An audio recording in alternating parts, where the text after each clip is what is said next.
प्रशासनिक अधिकारियों और किसानों के बीच में ग्रीष्मकालीन धान को लेकर कशमकश तनातनी लगभग बनी हुई थी, जिसके चलते किसानों और प्रशासन के अधिकारियों के बीच में पौध नष्ट करने का जो मामला था लगातार चल रहा था। उसी बीच में प्रशासन और किसानों के बीच में अब माननीय न्यायालय ने भी एंट्री कर दी है।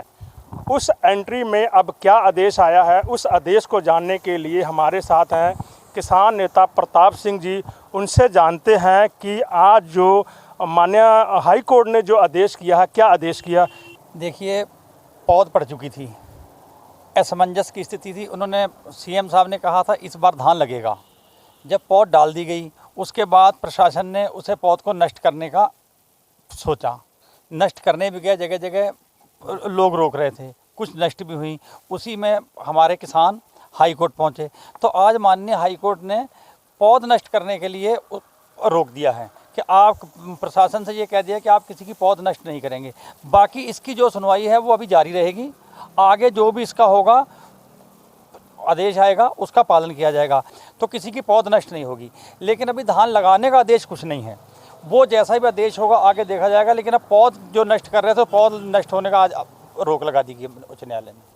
अच्छा, देखा जाता है अभी कई वीडियो सोशल मीडिया पे चल रही हैं कि तहसीलदार या एसडीएम महोदय जो हैं जगह जगह किसानों की पौध नष्ट करने के लिए जा रहे हैं। आज हाई कोर्ट का आदेश आ गया है, तो कहीं ना कहीं जायज़ सी बात है, आदेश तो उनको भी मानना पड़ेगा। लेकिन किसानों को जो समय है धान लगाने का, वो बड़ा नज़दीक है, वो कैसे मैनेज होगा। नहीं, यही बात सारी है कि ये कोई आम मुकदमा तो है नहीं जो कि ये जो कि 20 दिन 25 दिन 6 महीने खिंच जाएगा। ये तो सारा 5-7 दिन का काम है। 5-7 दिन, अगर 10 दिन के अंदर धान नहीं लगा तो वैसे भी खेत खाली रह जाएंगे। तो इसका तो आदेश जो होगा बहुत जल्दी होगा, चाहे प्रतिबंध हो या स्वीकृति मिले इस साल के लिए। हाँ, जो बंद करने नष्ट पौध के लिए जा रहे थे, हमने पहले भी कहा था प्रशासन से कि आप पौध नष्ट मत करिए, जब तक परमिशन नहीं मिल रही हम धान नहीं लगा रहे। तो वैसे भी पौध को कोई फर्क तो पड़ नहीं रहा था उन्हें, लेकिन वो एक जिद थी कि हम पौध डाल दी तो हम नष्ट कर देंगे। पहले पौध भी इनके ही धोखेबाजी में पड़ी कि हम 31 तारीख तक लगाएंगे, बाद में आदेश करा। पहले इन्होंने कह दिया कि इस बार सबका लगेगा। जब सबका लगेगा तो लोगों ने पौध डाल ली। अब उसके बाद जब पौध बढ़ गई तो बोले 31 तक लगेगा।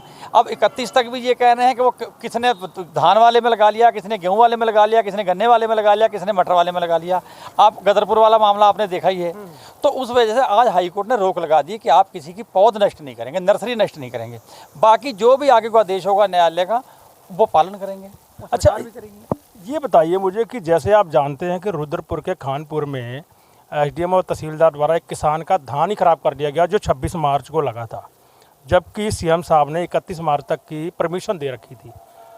अब वो किसान क्या करेंगे और आप उसके बारे में क्या कहना चाहते हैं। हम तो उसके बारे में तो हमने कहा ही है कि उन पर कार्रवाई हो। उसकी तहसीलदार साहब पे शायद, जहाँ तक मुझे वो है, उस पर जांच भी हो रही है। 31 तारीख से जो पहले लग गया है उसको तो जोतना भी गलत है। जब 31 तक तो आपने परमिशन दे रखी है ना, चाहे मेरा खेत खाली था या मटर वाला था या कैसा भी था, जब आपने 31 तक परमिशन दे दी तो उसमें लगने देते। अब उसमें भी जांच बैठी है, अगर कुछ नहीं होगा तो फिर हम डीएम साहब के पास जाएंगे, किसान को उसका मुआवजा दिलवाएंगे, सब कुछ करेंगे। ये थोड़ी एक आप ऐसी जोत दोगे किसी का लगा हुआ धान। दोस्तों, आपने इन किसान नेता प्रताप सिंह जी के बयान सुन लिए हैं। माननीय न्यायालय का जो आदेश है, उन्होंने कहा है कि कल भी इसकी सुनवाई जारी होगी। जो भी आदेश होगा उसको जो है उसकी पालना की जाएगी। और फिलहाल सबसे बड़ी बात यह है कि इस आदेश से सबसे बड़ा जो फ़ायदा होगा वो ये फ़ायदा होगा कि किसानों और प्रशासन के बीच में जो तनातनी बनी हुई थी, वो कहीं ना कहीं इसका लाभ जो है सब दोनों पक्षों को मिलता दिख रहा है। आप देखते रहिए PST न्यूज़। मैं कुलदीप सिंह, नमस्कार।